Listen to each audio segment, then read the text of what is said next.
mythology, there's a story of a man and his younger son. Together, they're trapped in a tower, and their names are Daedalus and Icarus. Icarus ultimately wants to get out of the tower, so his father builds him a pair of wings out of wax and feathers from the birds.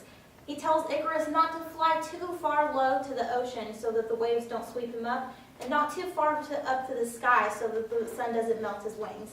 Ultimately, Icarus doesn't listen to him, and the wax does indeed melt when he flies too high to the sun.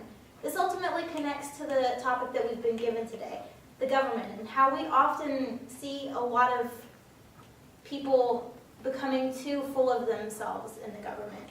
We'll look at this through the elections of 2016 and how many Americans don't believe that we've found good enough candidates on either the Republican or the Democratic side, and through our inability to compromise among the parties.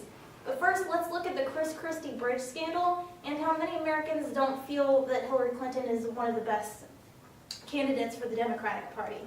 Now, Chris Christie was essentially given the dagger by his administration, so you can't really blame him for that.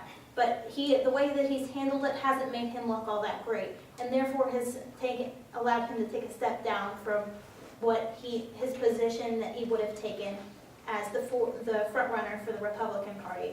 In addition, many Americans feel that Hillary Clinton isn't necessarily the best candidate for the Democratic Party either. And secondly, we'll look at the inability to compromise among the parties, especially through the Affordable Health Care Law, in that many Republicans don't feel that they're necessarily represented well by the GOP, and how Democrats feel that their party isn't really doing all that they can either.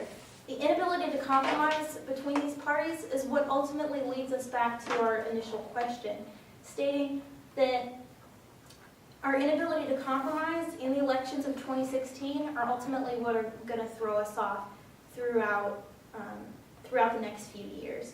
And we looked at this through Daedalus and Icarus, who ultimately correspond to how the government is getting a little too full of itself.